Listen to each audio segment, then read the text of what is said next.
pastikan kamu sudah mengklik tombol like, subscribe, lonceng. Ya Nabi salam. Alhamdulillahirabbil alamin allazi hadana li hadza wa ma kunna linahtadiya laula an hadanallah. Asyhadu an la ilaha illallah wa asyhadu anna Muhammadan abduhu wa rasuluhu la nabiyya ba'dah. Qala Allah Ta'ala fil Qur'anil Karim, a'udzu billahi minasyaitonir rajim. Bismillahirrahmanirrahim. In ahsantum ahsantum li anfusikum wa in asa'tum falaha. Sadaqallahul azim.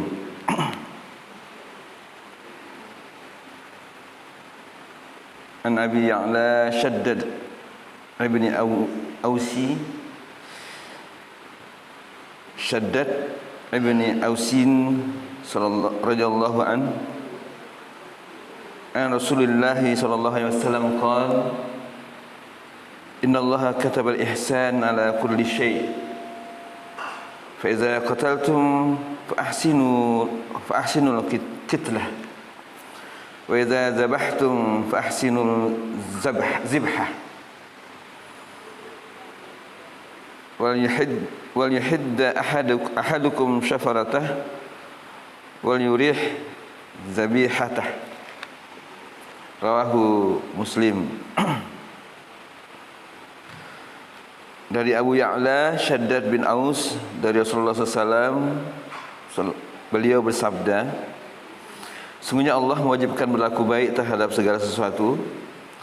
Maka jika kalian membunuh, hendaklah membunuh dengan cara yang baik. Jika kalian menyembelih, hendaklah menyembelih dengan cara yang baik. Hendaklah seorang dari kalian menajamkan pisaunya dan menyenangkan hewan sembelihannya. Hadis riwayat Muslim. Bapak dan Ibu sidang jamaah subuh rahimakumullah. Alhamdulillah pada pagi hari ini kita bisa hadir kembali. Allazi ahyana ba'da ma amatana wa ilaihi nusyur. Setelah tadi malam kita diberikan istirahat, ditidurkan, dimatikan. Alhamdulillah ternyata Allah kembalikan kita pada kesegaran, sehingga masih ada kesempatan Allah berikan pada kita untuk mengisi kehidupan kita ini dengan amal-amal soleh, insyaallah. Kesempatan juga bagi kita untuk minta ampun pada Allah atas segala kesalahan dan dosa kita.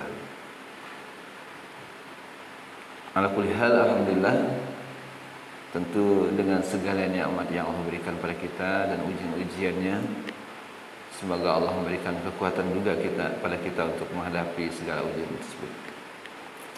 Salam-salam pada junjungan kita bersama Muhammad sallallahu alaihi wasallam. Allahumma shalli ala Muhammad wa ala alihi wa sahbihi ajma'in. Tadi malam kita memperingati Maulid Nabi Muhammad sallallahu alaihi wasallam.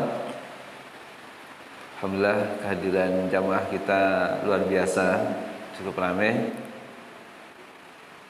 sebagai pertanda bahwa kita, para jamaah kita, semakin memiliki kepedulian pada syiar-syiar agama kita, kepedulian pada Rasulullah SAW, itu kepedulian kita pada keberagamaan kita, kepedulian kita pada akhirat kita.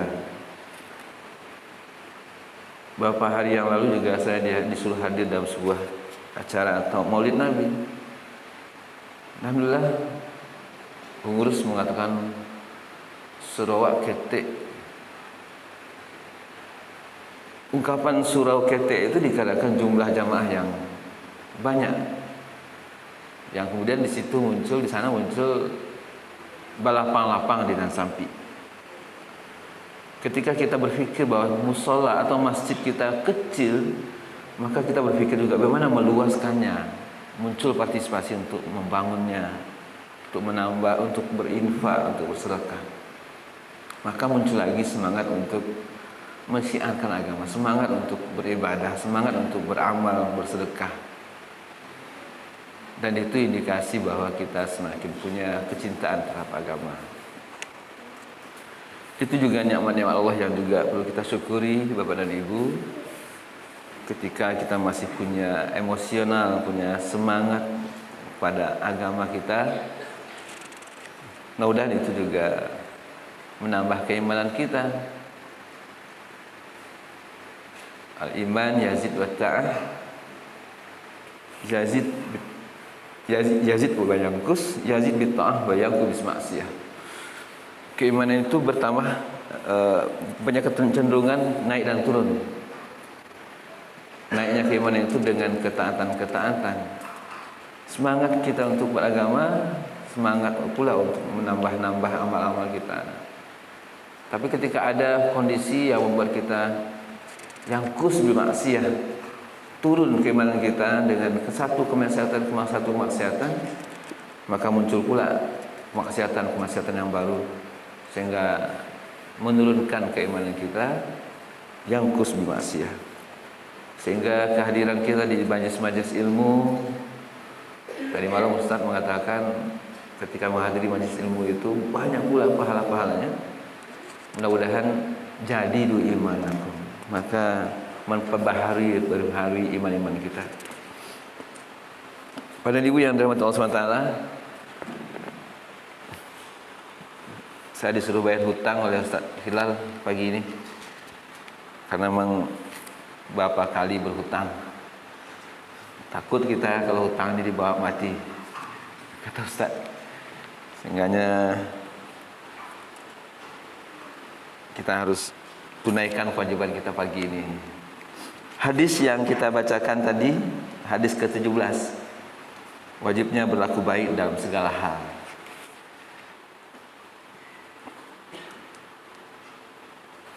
Disampaikan bahwa hadis ini sahih, diriwayatkan oleh Muslim nomor 1955. Ada 15 perawi hadis Bapak dan Ibu yang menerangkan tentang hadis ini,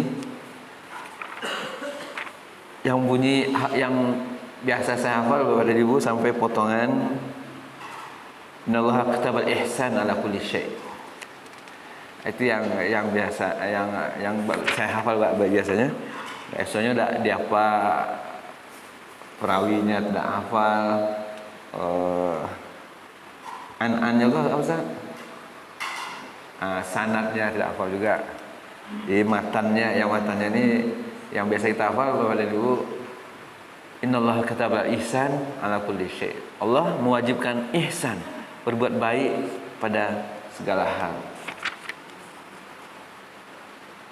Sehingganya ini juga pernah saya nukilkan di dalam ceramah subuh, mengulas ungkapan khatib ketika mengakhiri khutbahnya, ibadallah innallaha ya'muru bil adli wa ihsan. Jadi khatib menyuruh di dalam surat An-Nahl ayat 90, innallaha ya'muru bil adli wal ihsan. Allah menyuruh kita untuk berbuat adil. Yang kedua, berbuat ihsan. Sehingga hadis ini menerangkan tentang ihsan ini, innallaha katabal ihsan ala kulli syai'.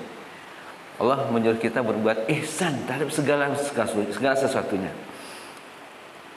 Baik, kita bacakan Bapak dan Ibu. Dari riwayat lain dari sahabat Anas bin Malik bahwa Rasulullah sallallahu alaihi wasallam bersabda, "Idza hakamtum fa'dilu wa idza qataltum fa ahsinu fa innallaha muhsinun yuhibbul muhsinin." Apabila kalian memutuskan suatu perkara, maka putuskanlah dengan adil, dan apabila kalian membunuh, maka hendaklah membunuh dengan cara yang baik, karena sesungguhnya Allah itu muhsin, selalu berbuat baik, dan Dia mencintai orang-orang yang berbuat baik. Imam An-Nawawi berkata, hadis ini termasuk dari hadis-hadis yang mencakup kaidah-kaidah Islam. Karena hadis atau ahlul kitab Yahudi dan Nasrani dengan syarat sembelihan mereka bukan untuk disembahkan untuk gereja atau hari raya mereka. Tentang makanan sembelihan, ahlul kitab dihalalkan dalam surah Al-Maidah ayat 5. Nabi pernah makan paha kambing yang dihadiahkan oleh seorang perempuan Yahudi di Khaybar. tentu sajang babi selah gitu. Nauzubillah. Ke Bali sempat ada hidangan juga. Di deretan makanan yang diletakkan itu ternyata ada mereknya babi cencang. Nauzubillah. Sajang tamakan selah Pak dulu. Tapi saya sempat ke Bali itu diundang oleh Menteri Pemberdayaan Perempuan orang Hindu di rumahnya diundang Ustaz. Tapi yang diletakkan seandainya yang halal-halal itu Ustaz. Nauzubillah, mudah-mudahan halal semua. Karena yang diundang orang Islam sebenarnya. Tapi kita pakai kaidahnya Bapak Ibu ya. Selagi yang halal semuanya, tetap kita mengawali membaca basmalah makannya. Kemudian tidak mengasah pisau di hadapan hewan sembelihan. Ini ketika kita kurban Bapak ini Pak Haji. Diriwayatkan oleh Ibnu Abbas bahwa Nabi melewati seorang yang meletakkan kakinya di atas perut seekor kambing sambil mengasah. Hal itu karena hadis ini menyeru kepada kaidah yang umum yang mencakup setiap perkataan dan perbuatan, dan ini merupakan maksud beliau dalam mengumpulkan 40 hadis. Bapak dan Ibu, hadis yang kita bacakan, yang kita sepakati dibaca ini adalah hadis arba'in. Hadis 40 hadis yang dirangkum oleh Imam An-Nawawi. Sering juga disebut dengan adalah hadis yang Ya Nabi salam